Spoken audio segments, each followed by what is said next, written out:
Welcome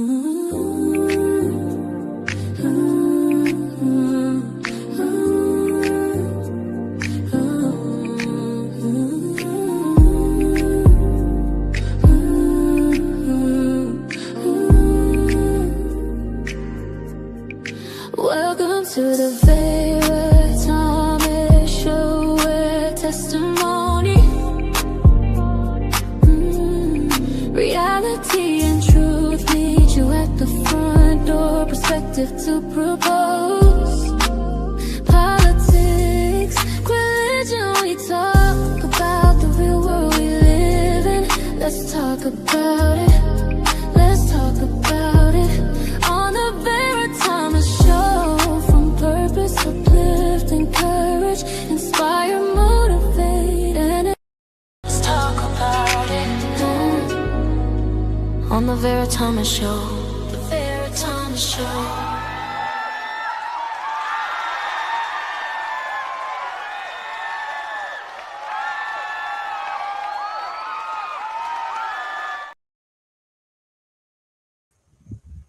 Hello, hello, hello.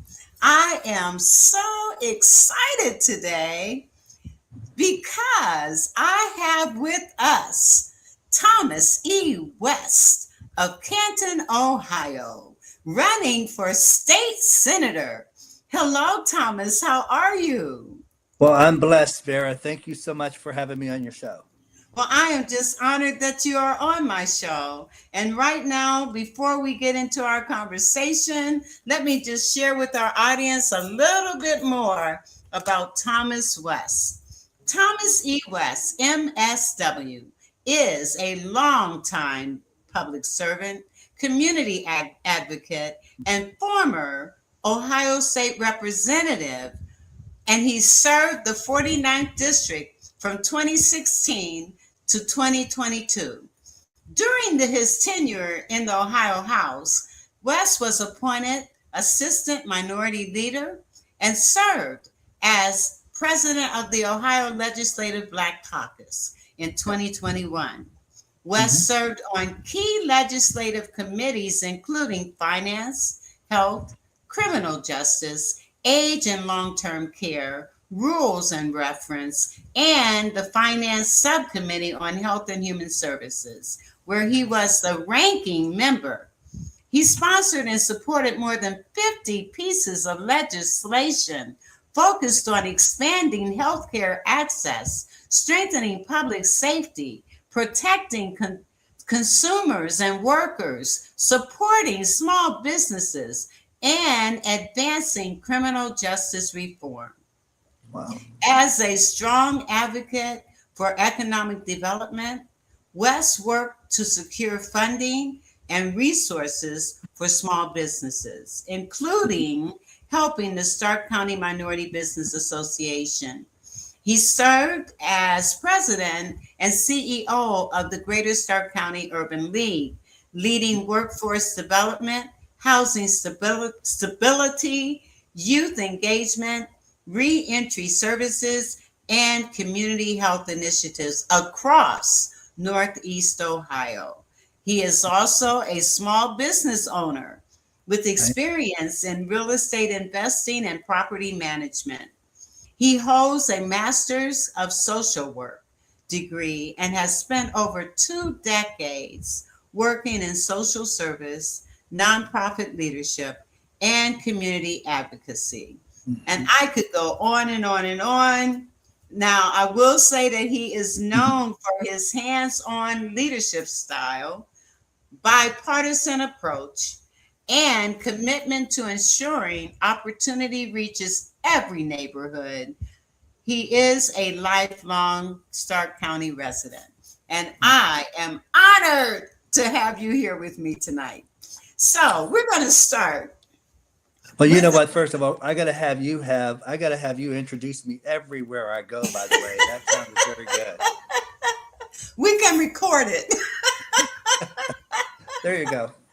And so I'm going to ask you the question that I ask all my guests. What was your childhood like, and how did it impact you? And then we'll take our conversation from there. So Vera, I grew up in a small town called Beaver Falls, Pennsylvania. Many people know Joe Namath, and obviously Joe Namath came from that town. But there was another great athlete, and that person was Thomas West. Uh, my childhood, my childhood in Beaver Falls. Again, it's like any other childhood. You know, you grow up and you didn't know that you were poor. However, we did not have the means. We lived on a little place called Mount Washington, and we called it Mount Mud. And it was a place that really worked for my community. It was a small little area. You know, we all got around, whether we were black, white, Greeks, Italians. We all grew up around the same neighborhoods. We had fun. We didn't know each other's social economic status, but we just played together, and Lord knows that we've had a good childhood, even though we didn't have the means. So I grew up in Beaver Falls, went on to Beaver Falls, of course, Beaver Falls High School. I don't know if you know this, but when I was a young boy, I wanted to be a garbage man because my uncle, Sam Griswold, owned a garbage truck, and I always wanted to ride on that garbage truck.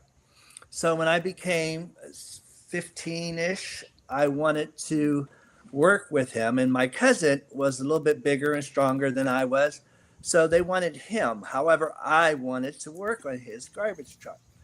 So I had to show them that I could outperform him. So we did. Now, he was an independent garbage truck, not like the city of Canton, but he had his independent truck and went around to different businesses. And needless to say, that's how I learned how to sling that trash up there on that on that truck. But I will tell you, matter of fact, I outperformed my cousin, but more than that, really enjoyed it as a child. So I would go home. I mean, leading up to my 15th birthday, when I was younger, I would always throw all my toys on the bed like it was the garbage truck. So you laugh at that, but it literally was a very true effort. And then when I got 15, I, of course, worked on his truck for a little while before and after delivering newspapers, and then it went from there.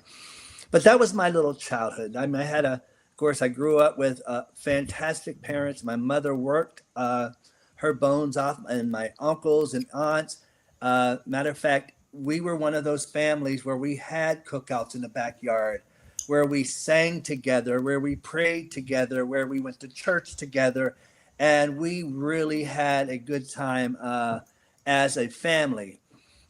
So my dad was disabled. He was a World War II veteran, and worked in the factories. And I just remember those days being very good. Me walking to the corner where he picked up his ride to go to work.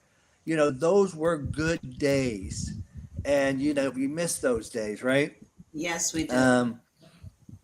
But like I said, when it came down to my childhood, I believe we had a great childhood. I grew up with my brothers and sisters, and we all loved each other. Yeah, we fought, but at the same time, we always had each other's back. So I had three great siblings who were like my blockers. So I got to watch my brother, my oldest brother, Osi, who, always made all the mistakes.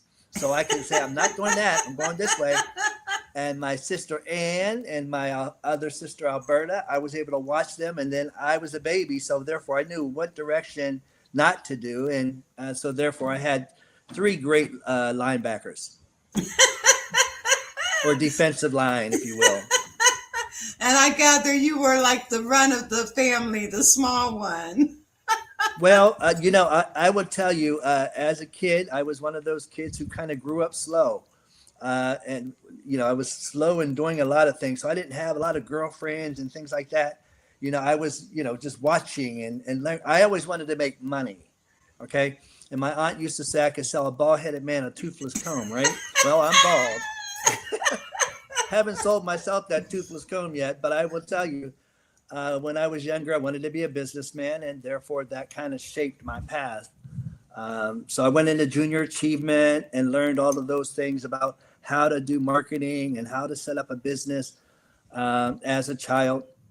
And I didn't even realize I was going to go to college. I mean, I ran track. I was did very well in track and field, and had a great coach, Ace Tom Gotson, who kind of helped me and developed me in terms of my athletic career, but also my personal career. And I say that because, he gave me the slogan that I always use to this very day, is run now, breathe later. So literally run now, you can take that breath later, but today is the day to run. And pretty much that have dictated my whole life, and running now and, and breathing later. So there's a day that I'm gonna get a chance to breathe, but right now I'm still running. And I'm a witness. You are always Although on the run. I don't run track anymore. But I do run for office. So we'll say Yes, yes. And we're going to talk about you running for office. Now, you were a House representative in the past, and now you're taking it to a whole nother level and becoming a state senator. And we're claiming that for you. You will be the next state senator. Now, Thomas, I know that you've had a heart for the community all your life. And I guess one of my questions is, what was it that drove you, first of all, to become a social worker, and then to be so committed and so passionate about community? Well, I'll tell you, like I said, I went to school for business and went to Mount Union as business administration. And I will tell you that after my college career, I got involved in Habitat for Humanity. And that was an Alliance area. Matter of fact, I was one of the founding members of the Alliance Habitat chapter. Got a chance to connect with and your friend and my friend, Marsha Watkins, who was the first executive director of the Canton Habitat for Humanity. And I really, let me back up. I had a younger years working on Jimmy Carter's campaign. And then he got involved in Habitat, which also made me think, if Jimmy did it, I can do it. So I went to Habitat and really got the love of building houses for people that needed homes. So that kind of started my jump start in the career. But then I had a young lady who I used to date, and she was from Alliance, grew up in the foster care system. And she would tell me all the things that happened to her during that her experience in foster care. And I just, my heart just cried for her, just bled for her. And then I was like, years later, I said, I'm going to do this. So I started in that vein and started working. But even more than that, after I left Mount Union, then I went to work at American Steel. I said, I didn't want to do that no more. And Debbie May, I don't know if you know Debbie May. She was with Stark County Community Action Agency. Okay. I was looking for work, more than the steel mill. And Debbie May connected me to mental health. Eastern Mental Health. And some of you may know that as Nova or now, which is ComQuest. Mm-hmm. However, I worked with Eastern. I got that job. Debbie May connected me to that job. Started working there. And by the way, I went to the Urban League, who connected me to Debbie May. Okay? So that's how that always worked. That's why I have a greater passion for the Urban League, because even if they don't know, they will find it for you. It's a place to go for employment and really if you need some direction. Yes. So I needed direction, and they connected me to Debbie. Debbie connected me to the job, and then I started working passionately for mental health, getting people out of state hospitals into the community. I found that I really loved the job, enjoyed it. And then that's what started me along that career. And I was in mental health, as you said, for a couple of decades, 25 years, serving mental health. And that kind of made me go back to school, get my master's degree, and start literally building programs and helping people navigate their way through bureaucracy that exists within our systems. Yes, and you also worked for Child and Adolescent Services, didn't you? Yes. So after I left, that's funny that you say that. So when I left Eastern Mental Health, the reason why I went and got my master's, finished my bachelor's and then got my master's was because Eastern Mental Health said, we're going to have to lay you off, even though you're one of the highest producers. We're going to have to lay you off. And even though people came in after me, they were like, well, you don't have your degree, Thomas, and these guys do. So we're keeping them and we're going to have to lay you off. So needless to say, I went back to school right then and got my bachelor's degree so no one could ever tell me or lay me off for those reasons again. Uh, the very next day after I got laid off, I started working at Child and Adolescent Service Center. Shirley Riddle connected me, and I was working with her part time while I was doing Eastern Mental Health, and she referred me to their case management program, and then that's all she wrote. Connected with Sandy Vaughn, who was what I call the wind beneath my wings, and allowed me to just propel and use my strength and my energy and my vision to create. And that's how I ended up at Child and Adolescence. Yeah. And with you having that social work background, it more than equips you to be the state senator because you have that passion and that heart for the people. And even though I know you have the entrepreneurial piece as well, all of it runs into your passion for people. And so let me ask you, what made you decide to run for state senator? Well, policy, really, to be honest. 20 years ago, I ran for this same seat while I was a city councilman. And I ran for this seat because when you're developing policy, I can help individuals and families. I can go down and I can create a plan. I can create, okay, I could take your life and say, okay, this is what you're going to become, and I can make that happen. But when you develop policy, that does a whole big broad sweep. You can help a lot of people all at once. Yes. In the bio, you talked about how, I did some work in criminal justice and healthcare. I was able to create some policy that impacts people's lives right now, and they don't even know that I helped them, right? To me, that is the beauty of running for state rep or state senate, okay? State senator, again, it covers the whole Stark County. So when I was just a representative, I only covered Canton and Massillon in the early years, and then Canton and Jackson when they gerrymandered the district. When you're a senator, I can serve the whole county. I can serve Alliance, I can serve Canton, I can serve Massillon, Jackson, all the very people that I'm friends with, that I enjoy working with on an everyday basis. So that's why I felt state senate. The other thing was, after 20 years, when I ran against Kurt, I fell very short of beating Kurt Scheuring. And I like to think a lot of people liked Kurt Scheuring, okay, on both sides of the aisle at the State House.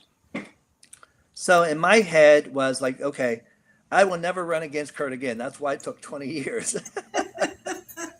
But I ran for state rep, and I really enjoyed the opportunity to work with him and Senator Olslager, or now Representative Olslager, who both of them was the longest standing individuals at the State House at the time. But what was even more beautiful than that is Scott was the finance chair. Kirk was the assistant majority leader on his side of the aisle. I was the assistant minority leader on my side of the aisle. We were all moderates, to be all honest. We fit well with Stark County, but we had the best hand in the state. So when you have that much leadership, you can't ask for better. We went from having two hands on both sides of the aisle to only having one inexperienced hand, because now Kurt, of course, has passed away. Yes. Olslager is now on his way out. and now you have two Republicans, which only covers one side of the aisle, and both of those are far right.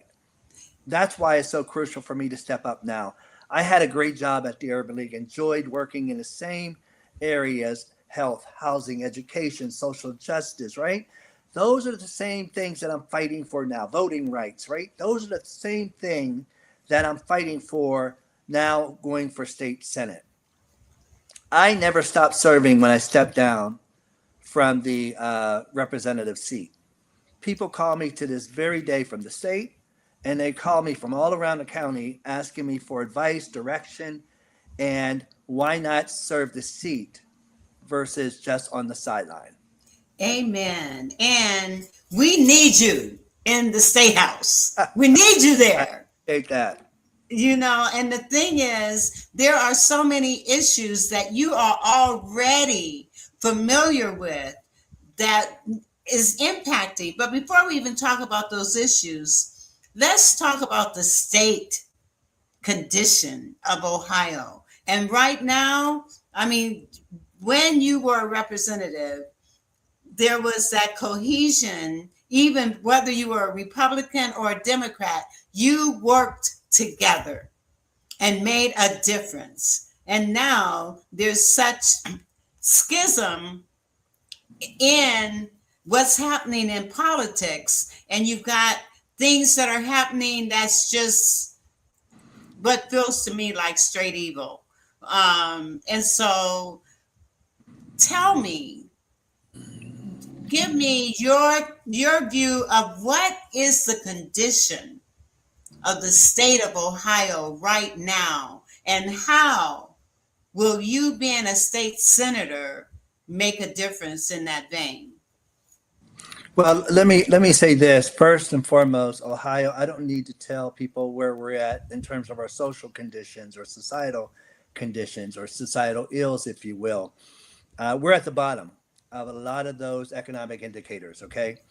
Now, they recently came out and said that we are number one when it comes down to going business. Yeah, that's true.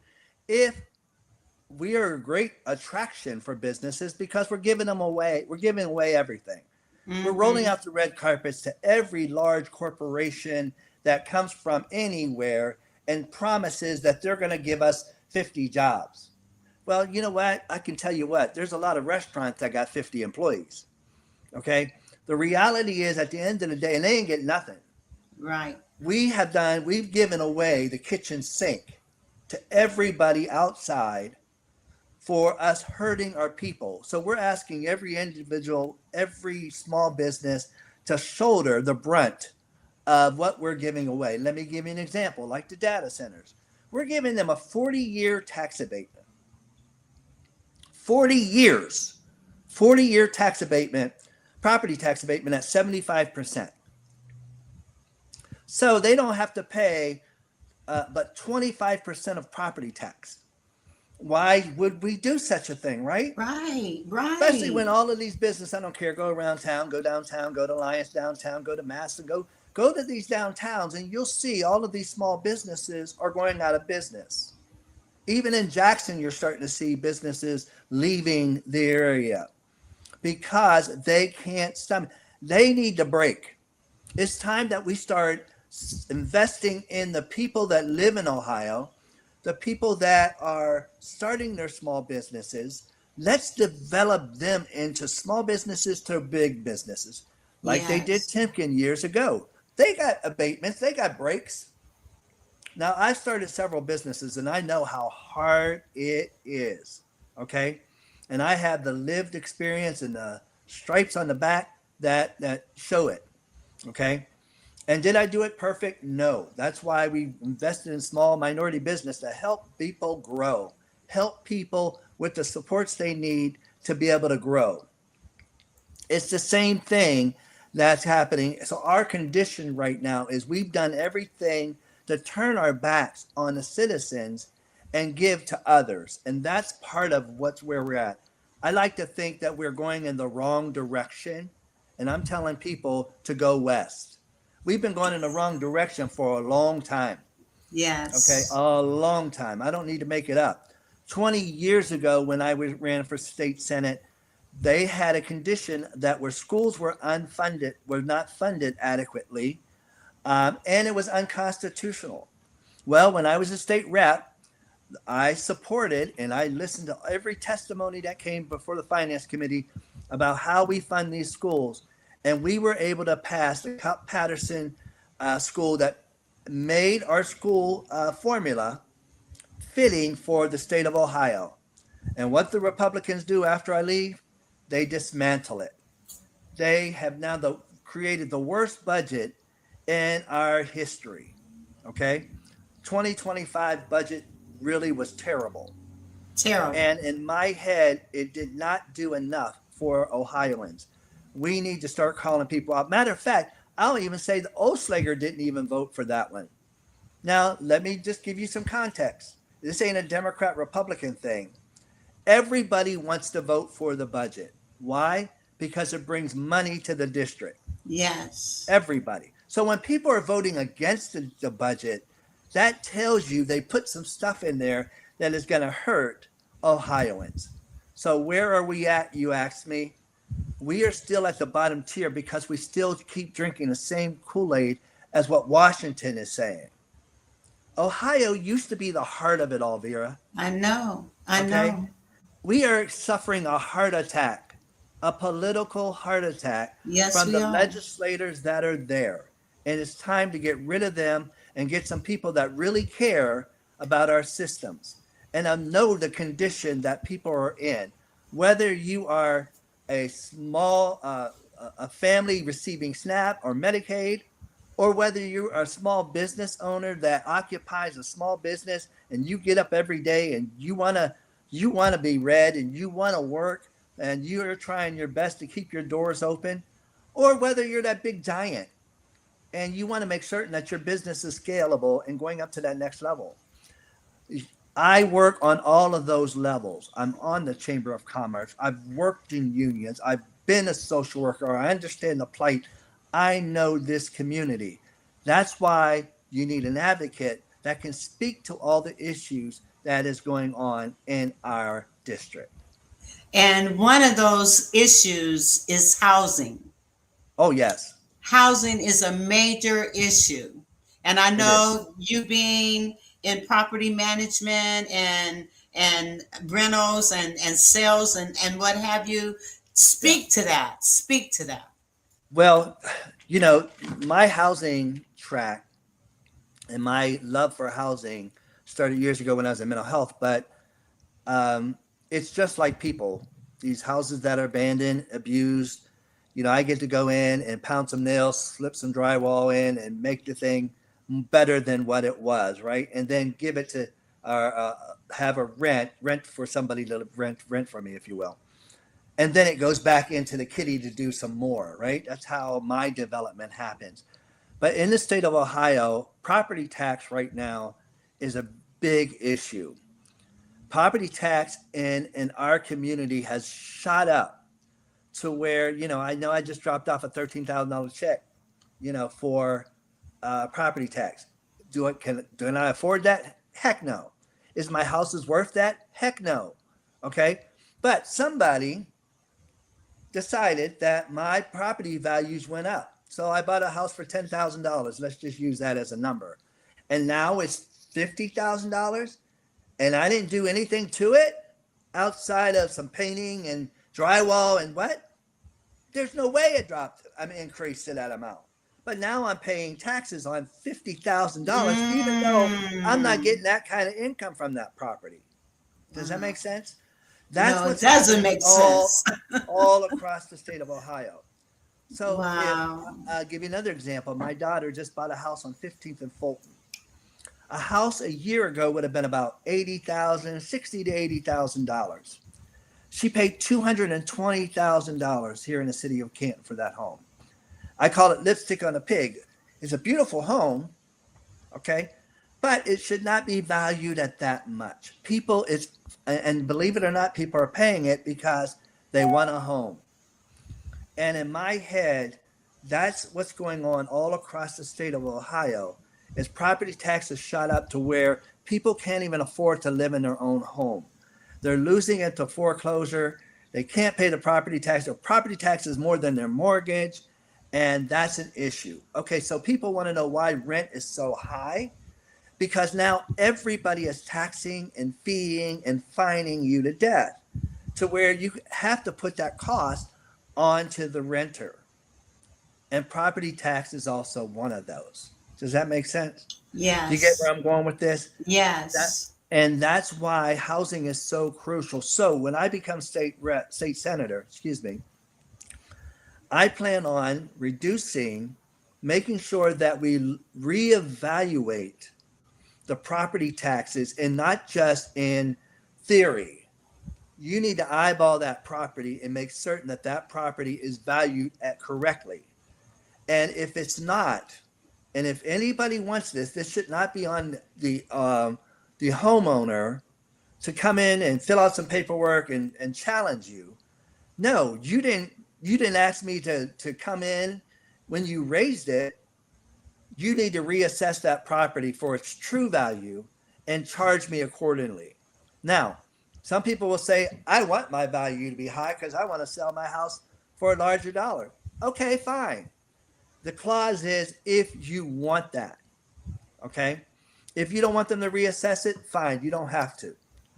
But for people that want their house evaluated based on what its true value is, those are the individuals that should get that without having to go through the bureaucracy that exists in order to get your true evaluation. So I think that's one way to reduce our housing costs. The other one, I did a program called Rent Rebate when I was in a state rep. I created a policy, and that policy, Vera, was to, if you rented a property and that property, you paid your rent 12 months of the year, okay, on time, then you get a month back from the state. So if you paid $1,000 for rent every month, and at the end of the month you got up, I can't remember the legislation, but I think it was around $600 to $800 back towards that rent amount. Now back then, $600 and $800 was the rent, was a fair market rent. Right. Nowadays, $1,100-1,200 is average. So that's where we're at right now in a housing crisis, and we are currently don't have enough houses in the city of Canton. We've done a good job of tearing down a bunch of old, Yes. but now it's time to start building. Yes. It's time to build, and that's what I want to do. I want to make certain that we put money in a budget that's going to build houses. That's why it's so crucial that we start to, we do two things. We break the supermajority in the Senate and the supermajority in the House, and we elect a governor that really cares about building communities and building people. And that's why I'm supporting Amy Acton, because I know her. I know what she's done. I've seen her work, and I can't say enough. But that's, and speaking of her, these ads that are running to debase her, talking about her being an alcoholic and all these different things. And she's a doctor, isn't she? Yeah, she is. And I'm going to tell you what, when COVID, I can't make this up. When COVID went airborne, I was in one of the lobbying groups. We were talking about a health bill I had. And we watched this on TV, and it said Stark County now went airborne with this COVID. And I was like, whoa. I left there and I went over to the governor's office. Okay. And the first person that came up to me, as soon as I walked in the door, I came in the door, she beelined to me. And then of course, the lieutenant governor came afterwards. But they said, Thomas, I've been in touch with your health department in Canton. I'm working with Jim Adams, and we've given them the directive and what to do and how to do it. She was concerned. She came with compassion. Okay. She didn't, and believe me when I say this, so people don't get it twisted when you hear these things about, Amy shut down the government. First of all, nobody shuts down the government but the governor. Okay. Yes. And let me also say that for the last 60 years in my seat, Out of the last 60 years, Republican has owned that seat for 56. Democrats only held 4 years of that 60-year reign. In the legislature, Republicans own everything. So there's not one director on any of those departments that can shut anything down. They can give you advice, and then the governor shuts it down. So don't get it twisted when you hear this, okay?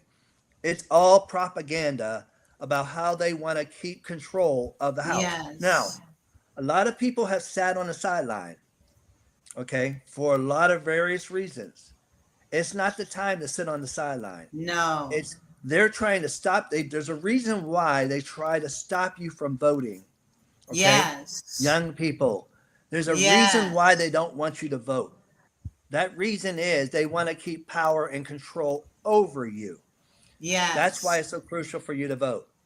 Amy Yes. is a great person through in and out. And I will tell you, when you see her govern, she don't care about D or if you're red or blue. She cares about red, white, and blue. About, again, how do we work together to better our Ohioans? And that's what I know about her.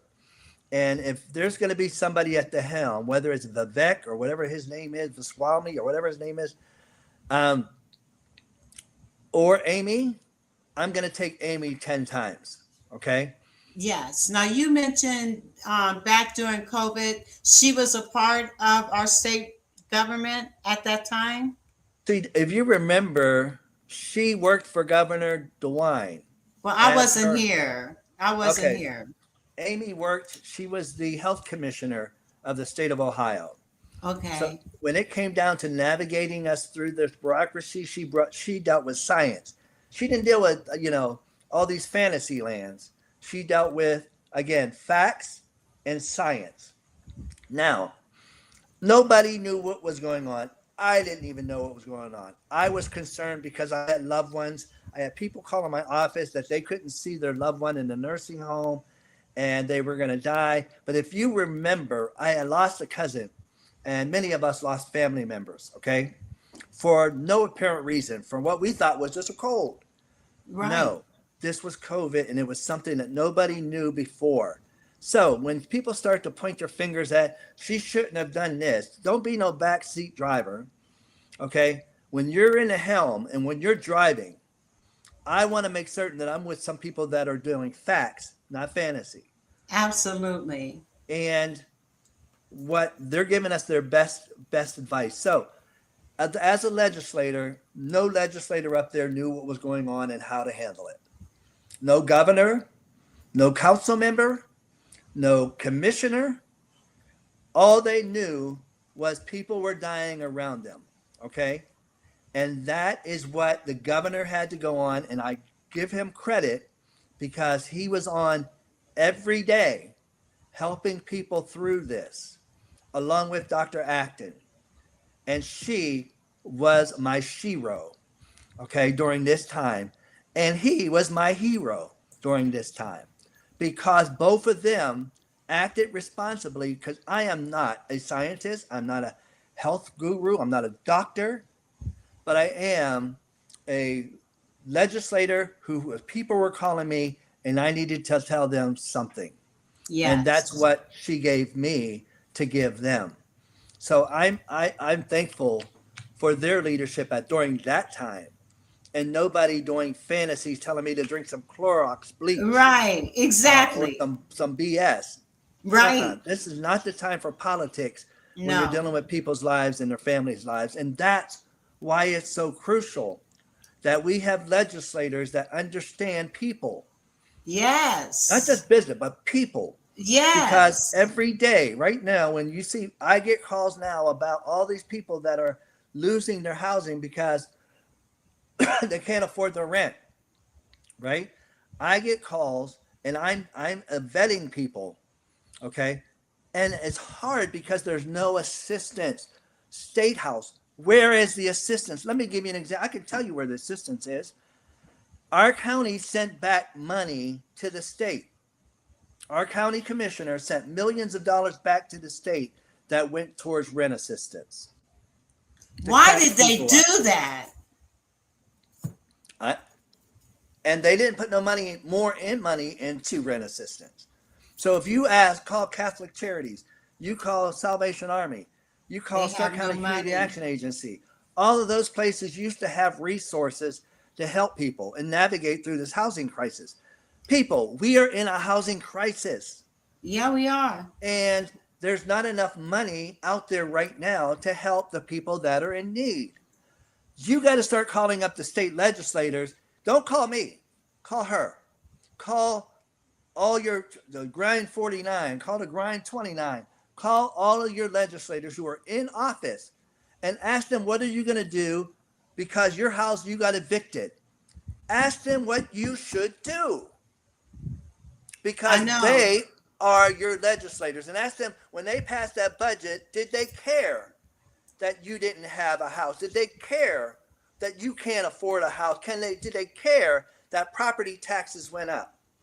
Did they care that child care is an issue? And that because you have to pay child care, that you can't go to work? Did they care about that? Did they care about your groceries prices that are off the chain? Now, did they care about whether your business was going forward? They didn't care because it wasn't in the 2025 budget. Remember at the Urban League, when we had the workforce program, we put 116 people to work that year, like last year. Right, a couple of years ago. Yes, I was there. I know. You was there. You helped them get there.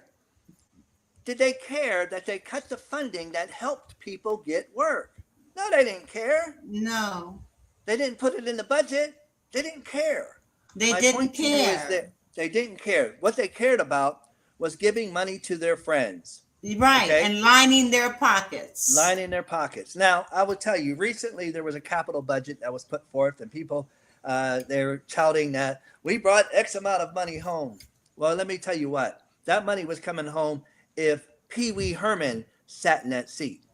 Okay, because they float a bond on the capital budget. They float a bond.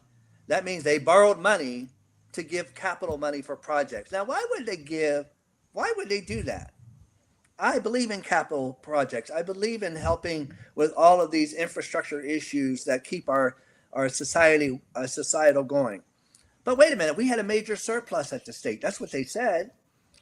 The rainy day fund is flowing over. That's what they said. Well, if that's the case, then why are we borrowing money? Why don't we just fund it? Exactly. Why don't we just fund education if we got all this overflowing money?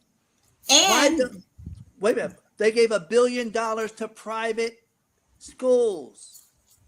Wait a minute. That's rich people paying for, if I want to send my kids to a private school, I'm doing that because I choose to do that. I didn't ask for welfare. They're giving welfare to private citizens to send their kids to school, and they're cutting public schools. Right. The monies that is designed for public schools, when a student leaves and goes into a private school, that money goes with them. Right. But these people ain't asking for that, Vera. They're not asking for that.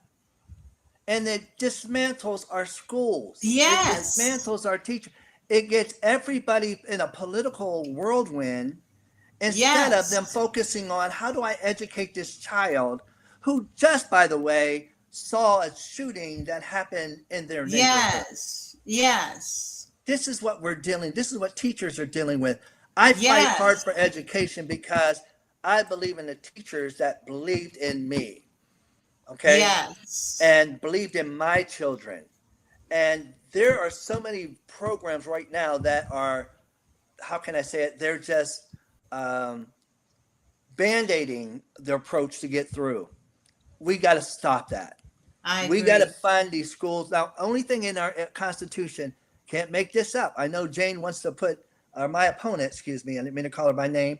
My opponent wants to enshrine voter ID laws in the Constitution. Right now, the only thing in the Constitution that we are forced to do is to fund public education adequately and equitably, right? But they don't listen to the Constitution. I know. Well, and it's from the top down. It's from the top. They don't care about anything. And when the administration did an AI with him being on a plane and dumping poop on our country, that's exactly what they're doing. And it's by design. See that one, but I didn't yes. see that one, but it's an appropriate illustration, if you will. Yeah, exactly. That's what they're doing. Crapped on. That's what exactly. We are being crapped on purpose. And it is hurting everybody. And that's why Republicans, Democrats, all of us, if we want to see a change, we've got to vote. And I wrote a poem regarding voting, and I want to take a few minutes and play that and then come back, because another thing I want to talk about is the health and the fact that there's been an uptick on measles and all those kinds of things as well. And I wonder if that's impacted here in Ohio as well. But we'll talk about healthcare. We talked about childcare, and we'll talk about your other vision, and then your appeal for people to recognize if we don't vote, then this is gonna continue. So let me play this right quick. Why should I vote? No one takes note, is what we hear some people say, while lying, divisive, insensitive, misogynistic, manipulative, hate-filled, evil politicians go on their merry way.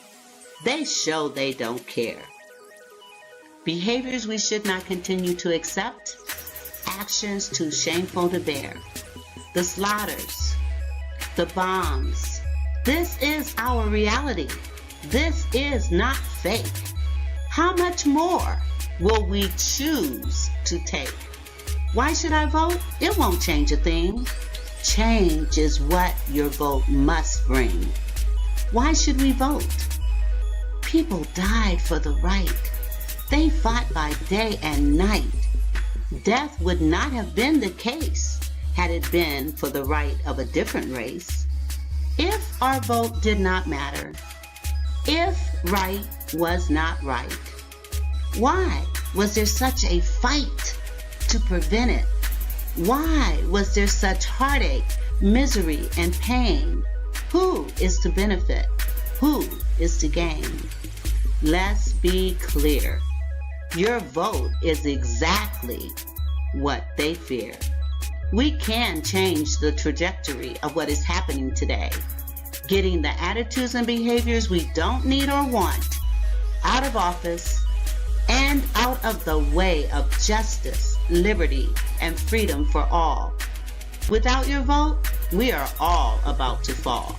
Refusing to vote, you really have no say. Willing or not, accept come what may. The hate and lies will continue. Maligning our governmental systems and free press will have no end. Disenfranchisement and voter suppression will win. The attacks will persist, possibly escalate on our children, women, the old, sick, and many of our men. Why should you vote? Please take note. Your vote matters more than you know. It's the only way to show those in power we will not take their corruption and evil anymore. It is our way to speak truth to power. Speak truth to power. Speak truth to power. Now is the time. This is the hour.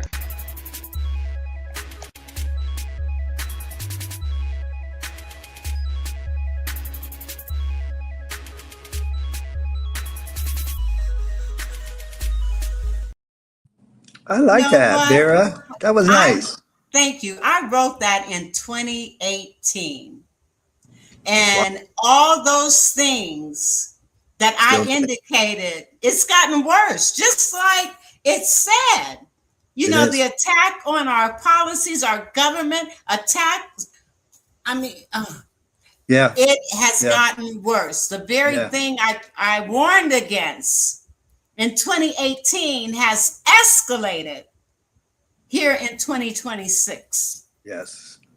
And it's so appropriate even today. You know, again, the attack on the elderly, the attack on the youth, the attack on people don't realize, and even the laws. It's funny because some of the young African American men I was talking to one day, and you know, I get really upset sometimes when I hear people say they don't vote, and some of these guys were saying, well, you know, what have you done? I mean, you know, yeah, black men are continuing to go to jail, blah blah blah. I said, and you know, I says, well, let me ask you this: who at the state house right now is fighting for your voice? Who's fighting for those issues? Now, when I was there, you know, I don't even know if you know this, but there was you remember the Central Park Five? Yes. Okay, the five boys that In was New in Central York. Park, and Yes, they ended up yes. going to jail for a crime they didn't commit. Right. They were coerced into pleading. Well, when I was at the State House, there was a bill that I passed that addressed that issue. Okay, we were able to get that bill passed where no, they can any murder or any violent crime, sexual crime, whatever.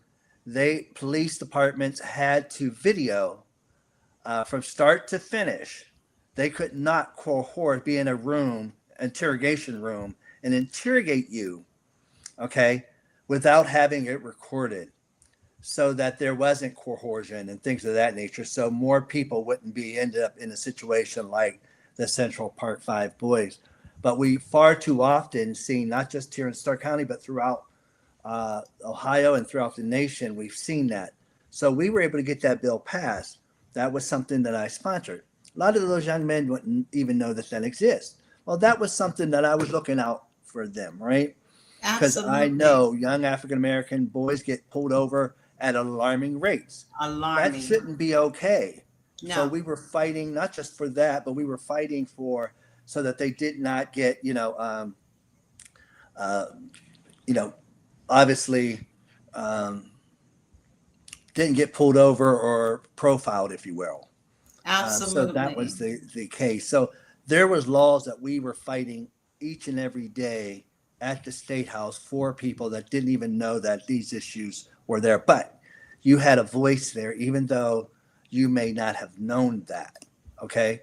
And sometimes I tell people just Google me. You'll find out from Google what laws that Thomas passed, and that way they know. You can see some of the stuff that I was involved with at the State House. Um, and yes, you said earlier how people will attack Amy and call her a drunk and all these kind of things. They're going to do that. That's Yes. their job is they're threatened because she is leading the polls. Everybody wants to see her win. They don't care about this other gentleman. And it's going to be the same thing at the State House. But I will caution people on this. If you vote for Amy and don't vote to break the supermajority in the Senate and in the House, Amy's going to have a rough time. We need to make certain that we pick up 3 seats in the Senate, and we believe Stark County is one of those. I'm one of the targeted seats. And we pick up the 49th district, which is Krista Allison's running in her seat. And then there's another one in Alliance area, Eastern Stark County. And you'll see signs that say pick Nick Morris, who's running for his seat. Those are 3 seats that we could pick up, 1 in the Senate and 2 in the House. Now they have to pick up 3 seats in the Senate and then 6 in the House. We need to break the supermajority so that we can have a balanced government and that the legislator listens to the people versus having to ignore the people. So, Amen. And Thomas, we only have 6 minutes left. oh, sorry. And I went fast. yes, it did. What is it that each of us need to do? How can we, each of us individually and collectively, help to get get the word out, to get people to vote? What can we do? What can we, I mean, because this is Each of critical. us, People don't understand how see, critical this is. it's funny because I've done this a couple times, and I had to do it. It's just the way my mind works. But I have people who come up to me and say, Thomas, I vote for you every time. And then when they say that, I kind of look it up, and you can see they don't vote for me every time. But my point is, you can see when people vote. You can't see how they vote, but you can see if they voted. The key is we need to get 10 people, each person out there that's listening to this. If you get 10 people to vote, register them to vote, and then please follow up with those 10 people to make certain they vote. That can make the impact. I'll give you another example. If we look at Skyline Terrace, it has about 400 people that live up there, right? Mm-hmm.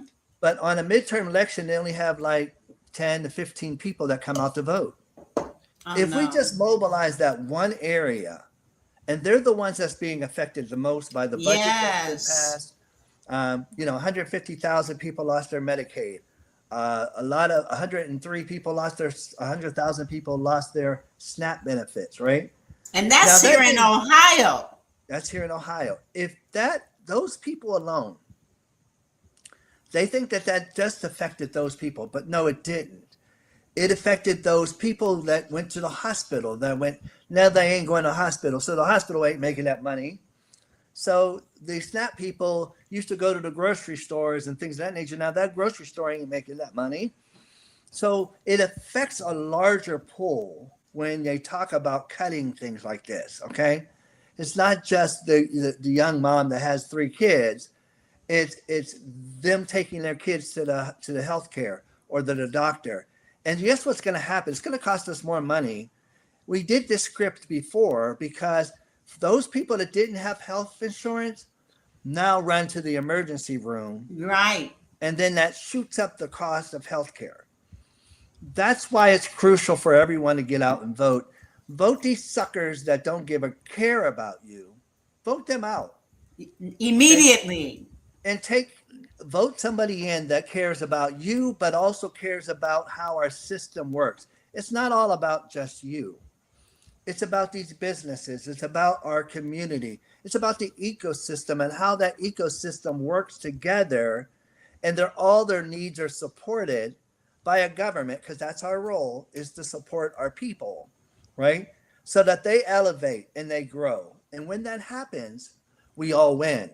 Yes. When it doesn't happen, we're lopsided, right? And then we get back to the Frederick Douglass, where he talks about when you ignore a segment of the population of the people, then no persons will be safe or their items won't be safe, right? And I didn't say it as eloquently as he did, but one thing I will say is when there's a people that are hungry, they're going to eat. And if they can't find food, they're coming for yours. And it's important for us to make certain that everyone is taken care of and they're thriving. So when Ohio thrives, we all thrive. None of us are free until all of us are free. None of us are safe until all of us are safe. That's true. We have got to understand that what is happening is for we the people. We have got to recognize it is now in our hands. I know every election you hear, vote like you never voted before. Every election you hear, this is the most important election. Well, truly, this is the most important election. Well, let me say this. It's not just it's the most important election. Every election is most important. Let me explain why. Okay? Because when it comes down to each election and whether those goods and services are going to be funded or pushed, it depends on those people that you elect. And right now, and my biggest fear is if you re-elect some of these right-winged people, then what they're going to do is take that as a mandate and say, we want to do more of what we've done because that's what the people want. No, that's not what we want. That's not No. what we need.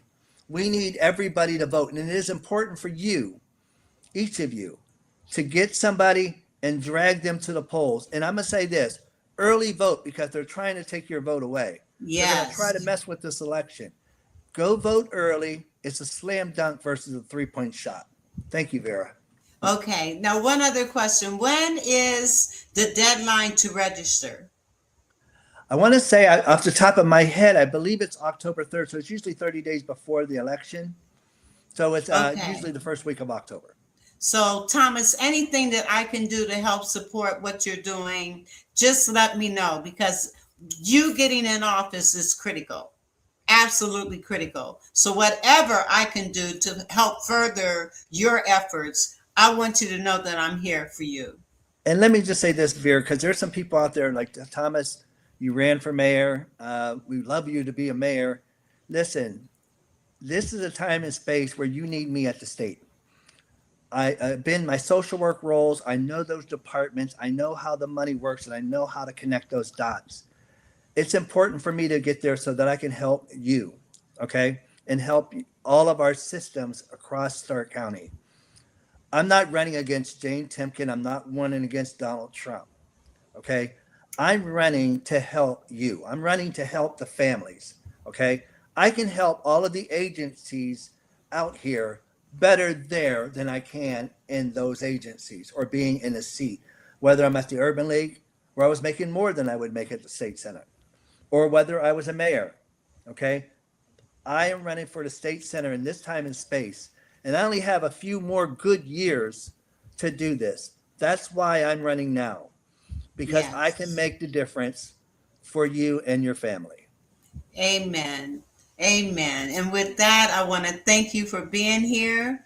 Thank you. And this is going to the replay is evergreen. And And just look so, at my website, West for yes. Ohio, West for Ohio. That will tell you all of the different bills and things of that nature that we plan. And that way, at least you can see that. And let me just say this, I'm running against millions. So if you can support the campaign financially, if you can't, get out and volunteer, knock on doors, get people there. That will help me. Yes. Well, I just put West for Ohio in the chat, and this is Dot- where you can go. .com, westforohio.com. .org, or .com. Okay. .com. westforohio.com. Go there, see how you can support him. And I'm telling you, get your family and your friends and your neighbors to vote. If they're not registered, take them to get registered. And All if you right. have any questions at all, don't listen to the chatter. Oh, he got a bald head. Don't get stuck up on, he wore them glasses. Them glasses was ugly. I ain't voting for him. Don't get stuck on the small stuff. Policy has nothing to do with my glasses. Okay, it had Right. nothing to do with my bald head. It had Right. nothing to do with my beard. It has to do with changing people's lives for the better. Amen. Amen. Well, thank you. God bless you. And we will see you all on Thursday. Don't go anywhere, okay? If you could hold on for a minute, I would appreciate it. So God bless you all, and we will see you next week. Let's talk about it on the Vera Thomas Show. The Vera Thomas Show.